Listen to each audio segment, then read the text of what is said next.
एक होनहार बच्चा बड़ा होता है। जब वो पढ़ाई कर रहा होता है तो उसे 10th में 91% आते हैं। उसके बड़े होने के साथ साथ माता पिता के सपने भी बड़े होते हैं। वो खुद लड़का आईएएस बनना चाहता है। पिता जो प्रशासनिक अधिकारी हैं उसे आर्मी में भेजना चाहते हैं, आर्मी के बड़े ऑफिसर के रूप में देखना चाहते हैं।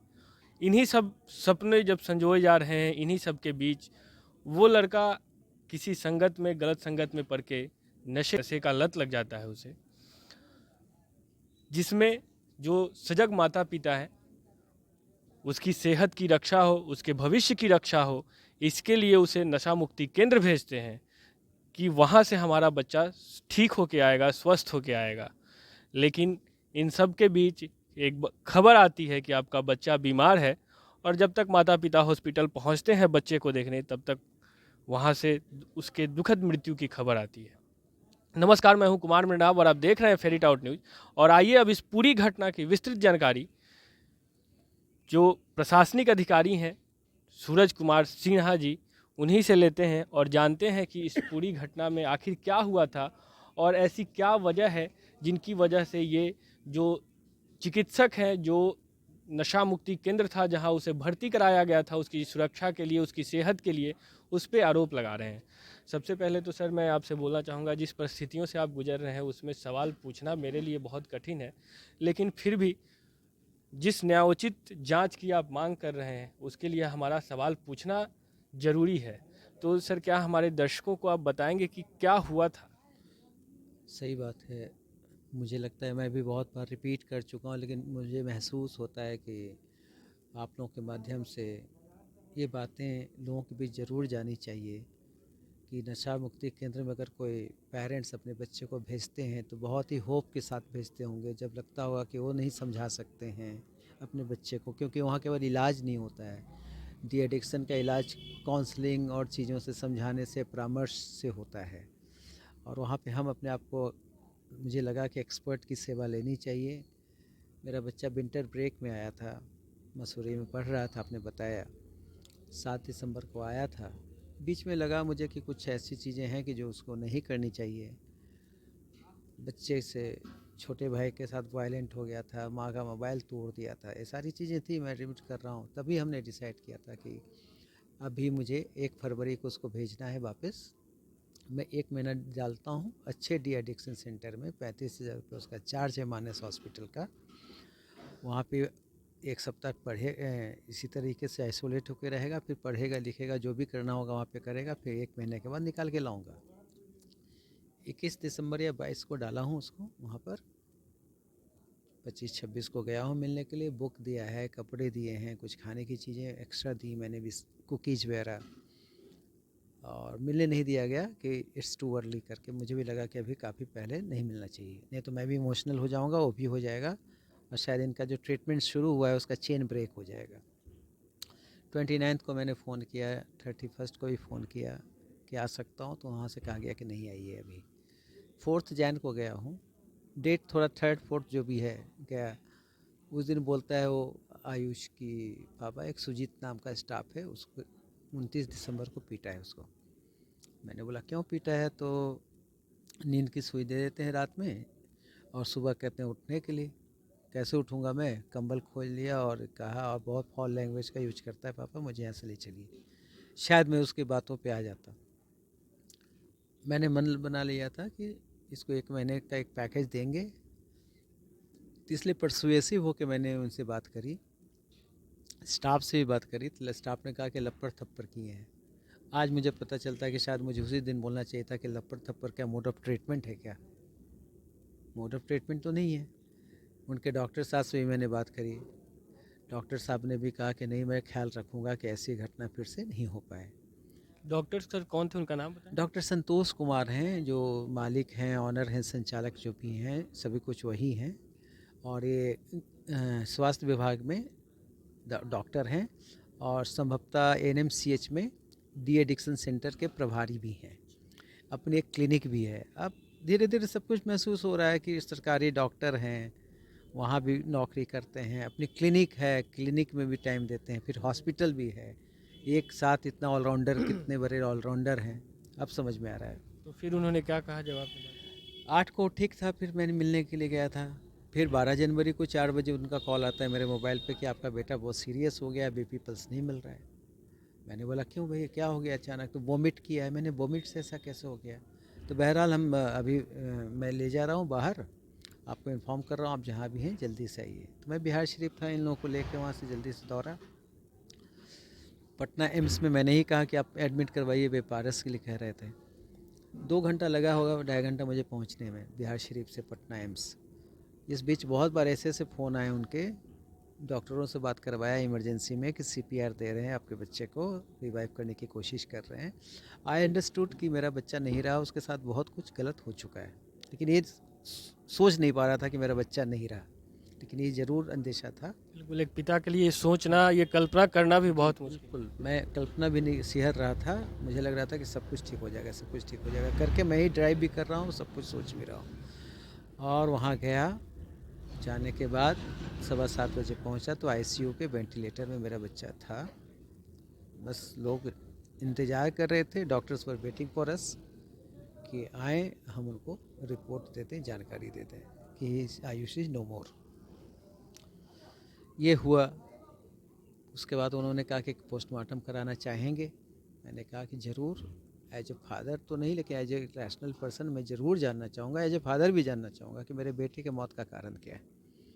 और उसके पहले जब मॉर्चरी में आप बेड को बॉडी को भेजेंगे, उसके पहले मैं देख लेना चाहूँगा एक बार, दर्शन जो होता है यहाँ पर। हम दोनों गए, तीनों गए इनफैक्ट देखने के लिए। देखा कि बहुत सारे मल्टीपल इंजरीज़ के निशान थे। तो जो मेरा अंदेशा जो था ना, पूरा एकदम अचानक फिल्म की तरह घूम गया और मैं तुरंत वहाँ से निकल गया आईसीयू से।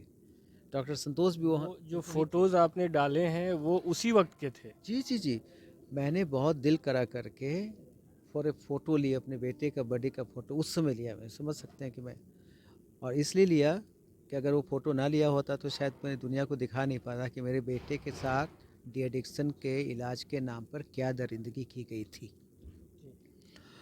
फिर मैंने डीएम सर को इन्फॉर्म किया कि मुझे पोस्टमार्टम है जो अच्छे तरीके से चाहिए, मैं एफआईआर करूँगा सर। पोस्टमार्टम के लिए आदेश निकला कि डॉक्टरों की टीम है जो पोस्टमार्टम करेगी, पूरे प्रोसेस की वीडियोग्राफी कराई जाएगी। और मैं उसी टाइम जाकर 20 मिनट के अंदर मैं थाना पहुंच गया था, फुलवारी शरीफ थाना। वहां मैंने आवेदन दिया, जो घटनाएं घटी थी उसके संबंध में मैंने आवेदन दिया। सर, इस पूरी घटना को सुनने के बाद मैं आप, चूँकि आप एक प्रशासनिक अधिकारी भी हैं, तो मैं आपसे जानना चाहूँगा कि जो पोस्टमार्टम होता है या जो वीडियोस बनाए गए थे, क्या उसमें वो जो चोट के निशान थे जो कि बहुत अधिक हैं, वो देख के हमारे जैसे इंसान शिहर उठते हैं, और जिसे लगी होगी वो तो कल्पना के बाहर की बात है, कितना क्या महसूस किया होगा उसने। तो क्या वो वीडियोस और जो पोस्टमार्टम में वो सारे रिपोर्ट आए हैं कि उसे चोट के निशान हैं, और कैसे लगे हैं? पोस्टमार्टम का रिपोर्ट पुलिस को परसों शाम को मिल चुका है। मैं पुलिस के पास अभी गया नहीं हूँ, मैंने रिक्वेस्ट कर दिया है इन्वेस्टिगेटिंग ऑफिसर को। मैंने कहा था कि मुझसे शेयर कीजिए पोस्टमार्टम की रिपोर्ट, उन्होंने कहा था कि मैं शेयर करूँगा। आज तो हमारे यहाँ उसके आयुष के जो पूर्णाहुति दिवसी था, तो मैं आज नहीं गया हूँ। कल मैं जाऊँगा, मैं रिपोर्ट लूँगा और मैं इसमें देखूँगा जितना एज ए लेमैन मैं अध्ययन कर सकता हूँ। नहीं तो जो मेडिको लीगल टीम होती है मैं उनकी सर्विसेज लूँगा और उसको मैं देखूँगा कि जो हमने देखा था नेकेड आई से, उसके बारे में पोस्टमार्टम में जो एक्सपर्ट हैं उनका क्या इंटरप्रिटेशन है, क्या एक्सप्लेनेशन है, उसको मैं देखूँगा। और जैसा जो हम समझ पा रहे हैं, अगर वैसा नहीं है तो फिर वीडियोग्राफी हुई है, प्रोसेस हुई है, डेमोक्रेटिक तरीका है, मैं अपील करूँगा सेकेंड ओपिनियन के लिए। सर, जैसा कि आपने खुद भी बताया कि उस वक्त आप इस चीज़ को समझ नहीं पाए जब बच्चे ने बताया कि उन्हें स्टाफ ने मारा है। क्या वहाँ पे आपने कोई ऐसा एग्रीमेंट या साइन कुछ किया था कि आप मोड ऑफ ट्रीटमेंट में उसे ऐसे प्रताड़ित भी कर सकते हैं? ऐसा कुछ डॉक्टर्स ने बताया था कि कुछ ऐसा होता है? कभी नहीं बताया था। वहाँ पर उन्होंने कहा था कि हमारे यहाँ बहुत ही अच्छा ये है, हम बच्चे को काउंसलिंग करते हैं, सुबह उठकर योगा करवाते हैं, पूरा डाइट चार्ट हमने दिया हुआ है। बहुत ही रोजी पिक्चर उन्होंने दिखाया था, पूरा रोजी पिक्चर दिखाया था। लेकिन मुझे समझना चाहिए था कि इस रोजी पिक्चर के पीछे का जो रियल ट्रूथ है वो है कि डी एडिक्शन सेंटर में लोगों को लगता है कि पीटना, चुप कराना, बट बंद ये तो करके रखना। इनह्यूमन है। ये तो इनह्यूमन मतलब क्या, मानवता से मतलब परे है कि आप अब एक डॉक्टर होके एक 16 साल के बच्चे को ऐसे मार रहे हैं, उसके शरीर पे वो निशान दिख रहे हैं जो आपने फोटो दिए हैं उसमें। तो ये तो मतलब एक दरिंदगी है एक तरह से बच्चे के साथ। दरिंदगी की आप कल्पना नहीं कर सकते हैं कि उनके यहाँ जो पूरा अब चूँकि इंसान बाद में एनालिसिस करता है ना, चीज़ों का एनालिसिस करना शुरू करता है, तो पूरा हॉस्पिटल 22 से 23 घंटा जो है उन स्टाफों के ही भरोसे है। डॉक्टर वहाँ पर डॉक्टर संतोष जो हैं सुबह में राउंड लगाने के लिए जाते हैं, वो आधा घंटा 1 घंटा जो भी जाते होंगे सुबह जाते हैं, नहीं तो कभी वो नहीं जाते हैं क्योंकि उनको छुट्टी भी नहीं है जाने की। उनका निजी प्रैक्टिस भी है, एनएमसीएच भी उनको जाना होगा या जहाँ पोस्टिंग वहाँ भी जाना होगा। तब लगता है कि कमोबेश ये जो डी एडिक्शन सेंटर हैं इन्हीं के हवाले मोड ऑफ ट्रीटमेंट इनका यही है कि पीटो, इंजेक्शन दो और इनको शिथिल करके रखो, चुपचाप स्लो कर दो। ठीक है, मुझे तो लगता है कि यही इन्हीं को है, ये कहते हैं कि नशा मुक्ति कर दिया। मतलब उन्हें इतना शांत कर दो मानसिक रूप से, शारीरिक रूप से, कि फिर वो कुछ कर ही नहीं पाए। बिल्कुल डल करना कह सकते हैं कि बिल्कुल मेंटली उनको डल कर दो, फिजिकली डल कर दो। चारों तरफ प्रिक के निशान थे, इतना इंजेक्शन 4 दिन ही मैंने देखा कि 5 दिन भी दे रहे थे। अच्छा, मैंने आज एक खबर देखी जिसमें दिया हुआ था कि आईएमए के जो एसोसिएशन है जो उनका डॉक्टर्स का, उनका कहना है कि वो श्वास नली में खाना जाने की वजह से हुआ, वोमिटिंग के बाद उनकी दुखद मृत्यु हुई है। और उसमें ये भी दिया हुआ था खबर में कि आपको माफ़ी मांगनी चाहिए कि आप अपने प्रशासनिक पदों का दुरुपयोग कर रहे हैं। लेकिन मैं आपसे जानना चाहूँगा सर, क्या उन डॉक्टर्स को जिन्होंने ये सारे बयान दिए हैं, उन्हें क्या वो चीज़ नहीं दिखा कि अगर श्वास नली में जाने से मृत्यु हुई है, ठीक है, आपके लॉजिक समझ में आते हैं, लेकिन उस बच्चे के शरीर पे जो जख्म है, जो वो कटे फटे हैं, जो वो उसका पूरा शरीर नीला पड़ा है, उसकी वजह क्या हो सकती है? क्या किसी डॉक्टर्स को ये अलाउ किया गया है कि आप ऐसे किसी 16 साल के बच्चे के साथ करें? ये बिल्कुल हास्यास्पद है। पहली बात तो ये है कि वो जो पोस्टमार्टम रिपोर्ट है वो पूरे अभी एफआईआर हुआ है और पूरी जो ये मेडिकल ये लीगल जो प्रोसेस है उसका पार्ट है। और उस पोस्टमार्टम रिपोर्ट के पार्टी या तो पुलिस है या मैं कंप्लेनेंट हूँ या फिर कहिए कि डिसीज्ड का रिलेटिव हूँ, फादर हूँ, तो मैं हूँ स्टेक होल्डर। या तो मुझे शेयर करना चाहिए पुलिस को। वो पोस्टमार्टम रिपोर्ट कहाँ से लीक हुई आई डोंट नो, पुलिस के यहाँ से हुई या एम्स से हुई, दोनों दो ही पॉसिबिलिटी है ना। उसके एक पक्ष को जो कंक्लूजन भी हो सकता है कि चलिए उसमें अगर मान लिया मेंशन है कि नली में जो खाने की श्वास की नली में खाना जाने से मृत्यु हो गई, दम घुट गया, क्या उसके पहले ये भी मेंशन रहा होगा उसमें कि वोमिटिंग क्यों हुई, उसके रीज़न क्या हैं, क्या वो मार उसको इतना लगा, ठंड का समय था, उठ नहीं पाया, वोमिटिंग करते करते वो अपने आप को उठा नहीं पाया। देर आर मेनी पॉसिबिलिटीज जिसको हमें देखना पड़ेगा। 4.5 घंटा पोस्टमार्टम चला है, 4.5 घंटा का तो 4.5 पेज का कम से कम रिपोर्टिंग होना ही चाहिए। ठीक है, पूरा प्रोसेस होगा, फिर उसका ओपिनियन होगा। तो आईएमए के डॉक्टर जो हैं, मतलब कि डॉक्टर्स के लीडर्स हैं, उनको और रिस्पॉन्सिबल होना चाहिए। एक विक्टिम हो वो तो विक्टिम हो गया, मैं विक्टिम का फैमिली हूँ। अपने पक्ष को लेकर आप हैं जो इस तरीके से बात कर रहे हैं, फिर और भी बहुत सारी बातें उन्होंने कही हैं, कुछ व्यक्तिगत आक्षेप लगाए हैं। आयुष के बारे में कहा है कि ब्राउन शुगर क्या क्या क्या ले वो वो कुछ भी ले, नहीं आपके नहीं, यहाँ उसे रखा इसीलिए गया था कि उसे ठीक किया जाए। As a layman, parents as a layman हूँ, I am not a doctor, I am not a doctor, मैं काउंसलर भी नहीं हूँ। मुझे ये लगा कि वो कुछ तो ऐसा ले रहा है, एडिक्शन में है, तभी तो डी एडिक्शन के लिए आपके पास भेजा, उस प्रोसेस के लिए भेजा। अब आप चूँकि एक्सपर्ट हैं। और उस वक्त वो ठीक था। हाँ, आक्रोशित होना वो एक उसका साइड इफेक्ट हो सकता है, लेकिन वो शारीरिक रूप से तो बिल्कुल स्वस्थ था। शारीरिक रूप से अगर वो स्वस्थ नहीं होता तो मेडी एडिक्शन सेंटर नहीं भेजता। एक पर एक रेपुटेड हॉस्पिटल है, वहाँ में भेजता उसको। भेजता क्या, लेके जाता मैं, उसका ट्रीटमेंट करवाता। इतना भी ये नहीं है कि मैं कहीं से भी एलिमेंट रहेगा बॉडी में मैं इग्नोर करूँगा, ऐसा पेरेंट्स भी नहीं हूँ। ठीक है, तो ये तो बिल्कुल सोचने वाली बात है। और मुझे लगता है जो भी दर्शक, जो भी पत्रकार बंधु वहाँ पे होंगे प्रेस कॉन्फ्रेंस में, वो सोच रहे होंगे कि ये क्या बोलने का तरीका है कि डी एडिक्शन के लिए भेजा ही गया था उसको वहाँ पे। अब डी एडिक्शन के चूँकि आप एक्सपर्ट हैं, तो आप ही बेहतर बता सकते हैं वो क्या क्या ले रहा था। ये यहाँ पे ई मटेरियल हो जाता है कि वो क्या क्या ले रहा था। मटेरियल यहाँ पे क्या है, बात मटेरियल ये है कि उसकी मृत्यु वहाँ पे कैसे हुई, क्या आपका मोड ऑफ ट्रीटमेंट क्या था। आपके यहाँ वहाँ पे 24 आवर्स आप यहाँ पे रख रहे हैं ट्रीटमेंट के नाम पे, तो क्या आपके यहाँ पे देखने वाला है कि जो 2 घंटा से सोया हुआ है, जैसा कि वीडियो फुटेज में दिख रहा है, पुलिस देख रही है कि 2 घंटा से उस दिन सोया हुआ है, जिस दिन उसके साथ ऐसा हादसा हुआ, वो क्यों सोया हुआ है।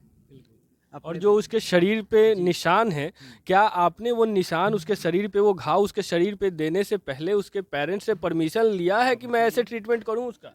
और फिर आपने मुझे बताया क्या, प्रिलिमिनरी आपको पूछना बताना चाहिए ना। आपके यहाँ मैंने भेजा, आप 1 दिन के बाद 2 दिन के बाद मुझे क्या एक समरी आपने दिया कि your son is very chronic, या your son is in this stage, हाँ it will take this much time, ठीक है ना। टेंटेटिव टाइम ये हो सकता है, ये हम कर रहे हैं, क्योंकि मैं तो 3 बार गया हूँ, 4 बार वहाँ पे गया हूँ। You people never discuss it with me, कभी आपने डिस्कस नहीं किया मेरे साथ। तो एज ऑफ सडन आप इस बात को कह रहे हैं, इट मीन्स कि आपको कहीं ना कहीं से बौखलाहट है कि हम जो हैं प्रशासन के माध्यम से, पुलिस के माध्यम से जिन बिंदुओं को हमें उठा रहे हैं, आप इशारा कर रहे हैं कि आपका जो मोड ऑफ ट्रीटमेंट गलत है, आप वहाँ पे दुकानदारी चला रहे हैं मुस्टंडों को देकर, बाउंसर को देकर। हम इस पे उठा रहे हैं कि इस पर कार्रवाई होनी चाहिए।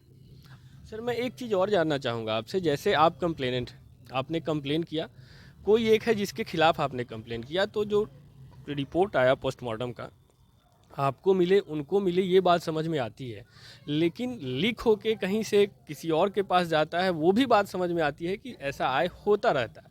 लेकिन उस पे अगर आईएमए प्रेस कॉन्फ्रेंस करे, क्या ये पॉसिबल होता है आईएमए के लिए? क्या ये लीगल है कि आईएमए जब दो एक शिकायत करता है, एक जिन पे शिकायत है वो हैं, उन दोनों के बीच में आईएमए कहाँ से आई? देखिए मैं कंप्लेनेंट हूँ, विक्टिम भी हूँ, चूँकि एज ए फादर मैं विक्टिम भी हूँ, मेरी पूरी फैमिली विक्टिम है, ठीक है। क्योंकि मैंने हेल्प सर्विसेज कोई फ्री में नहीं लिया था, पैसे देकर लिए थे। और आईएमए एक शक्तिशाली संस्था है, डॉक्टरों की संस्था है, उनके विरुद्ध में कुछ भी नहीं बोलूँगा। उन्होंने जो बोला है उनके विरुद्ध में ज़रूर बोलूँगा। उन्होंने मेरे आयुष के बारे में बताया, जो भी केस हिस्ट्री डिस्कस किया कल के प्रेस कॉन्फ्रेंस में, मेडिकल जो प्रैक्टिसेस का जो एथिक्स है उसका कोड नंबर 5 है, क्लॉज 5 कहता है कि पेशेंट की कॉन्फिडेंशियलिटी जो है, अ फिजिशियन और doctor who is in practice will not disclose at any cost until and unless he is asked to do so by the competent court of law और any competent authority, ठीक है। यहाँ पे कोई competent authority, किसी court of law ने उनसे case study नहीं मांगा था, केस हिस्ट्री नहीं मांगा था। उन्होंने डिस्कस किया है, गोपनीयता को भंग की है। ये जो है, इस पे भी कुछ प्रावधान हैं, वायलेशन जो उन्होंने किया है, मैं इसके खिलाफ जा रहा हूँ, नेशनल मेडिकल काउंसिल में जा रहा हूँ। दूसरी बात, while discussing this things, while discussing case history of my child, they forgot that कि he is a minor, he was a minor, he was not an adult. So IMA including doctor Santosh Kumar, क्योंकि उन्होंने ही सारा information pass किया, अगर सही गलत जो भी पास किया हो, because he was sitting over there, उन्होंने एक चाइल्ड राइट्स के केस को भी वायलेट किया है, उनके प्राइवेसी को भी वायलेट किया है। तो मैं इस पे national commission for protection of child right commission भी जाऊंगा। कुछ बातें उन्होंने आयुष की माँ के बारे में कही हैं, आप समझ जाइए कि आयुष की माँ मेरी पत्नी पहली बार मदरहुड को एक्सपीरियंस किया था जब आयुष आया था इस दुनिया में। हम लोग कितने वेदना से गुजर रहे हैं, हमने तो कहीं कुछ नहीं कहा अभी तक, कोई अलूल जलूल बात किसी के बारे में नहीं कहा, ना किसी को गालियाँ दी। हमने वही कहा जो मेरे बेटे के साथ हुआ है, जो हमने ऑब्जर्व किया है। तो वहाँ पर उन्होंने विमेंस के मॉडेस्टी को आउटरीच करने का भी कोशिश किया है आईएमए ने। तो हम नेशनल कमीशन ऑफ वुमेन का भी दरवाज़ा खटखटाएंगे, चाहे कि कोई कितना भी शक्तिशाली हो। हम भी एक क्या कहते हैं, नागरिक हैं, नागरिक होने के नाते हमारे भी कुछ डेमोक्रेटिक राइट हैं, सेफगार्ड्स हैं, हम उसका यूज अप करेंगे। मैम, मैं आपसे जानना चाहूँगा, जब आयुष एडमिट थे वहाँ हॉस्पिटल में, क्या आपको कभी एज ए मदर ये महसूस हुआ कि उनके साथ कुछ बुरा हो रहा है वहाँ पे? नहीं, ऐसा कभी महसूस नहीं है। जब उन्होंने इन्फॉर्म किया हमें और हम यहाँ से वहाँ पहुँचे हॉस्पिटल में, देखते ही मैं समझ गई कि मेरा बेटा नहीं है और ये डॉक्टर जो है मुझसे झूठ बोल रहा है कि हम ऑब्ज़र्व करेंगे। मैंने कहा कितनी देर और ऑब्ज़र्व करोगे? कह रहे 4 घंटे और। लेकिन इशारों-इशारों में वो नर्स से बात कर रहा था कि 12 बजे तक वेंटिलेटर हटा देना है। और मुझे वो होप दे रहे थे कि मे बी कुछ मिरेकल हो और मेरा बच्चा फिर से ठीक हो जाएगा। अच्छा, जब आयुष के शरीर पे आपने निशान देखा तो उस वक्त कुछ आपने जानने की डॉक्टर से कोशिश नहीं की कि ये कैसे निशान है? एक्चुअली सर पहले है तो कवर्ड था वो जो वेंटिलेटर पे था। देन जब ऑब्जर्वेशन का टाइम कंप्लीट हो गया और बात हुई कि हम ये वेंटिलेटर हटाएंगे, तो मैं हटा रहे हैं तो मैंने कहा ठीक है हटा रहे हो आप, मैं एक बार फिर अपने बेटे को देखना चाहूँगी। तो जैसे ही वेंटिलेटर हटाया तो कवर्ड किया हुआ ब्लैंकेट वगैरह और वो जो ड्रेस पहनाई हुई थी उसको वो खोल दिया था उन्होंने।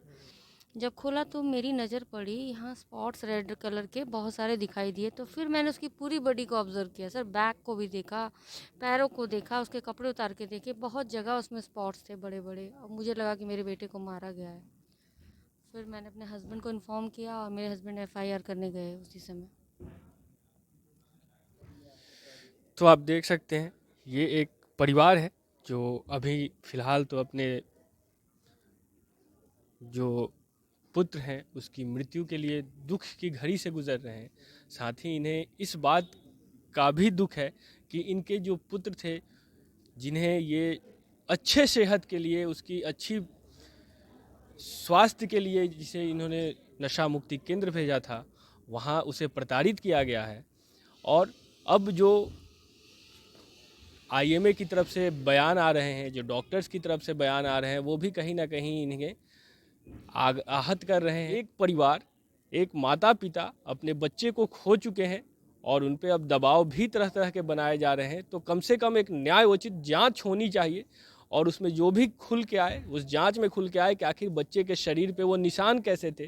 क्या एक डॉक्टर जो सरकारी डॉक्टर हैं, क्या वो उन्हें ये हक है कि वो प्राइवेट प्रैक्टिस कर सकें, वो अपना हॉस्पिटल प्राइवेट चला सकें, उन्हें प्रताड़ित करें बच्चों को। तो ऐसे ही तमाम खबरों के साथ आप बने रहने के लिए देखते रहिए फेरी टाउट न्यूज़। मैं कुमार मृणाम, बहुत बहुत धन्यवाद।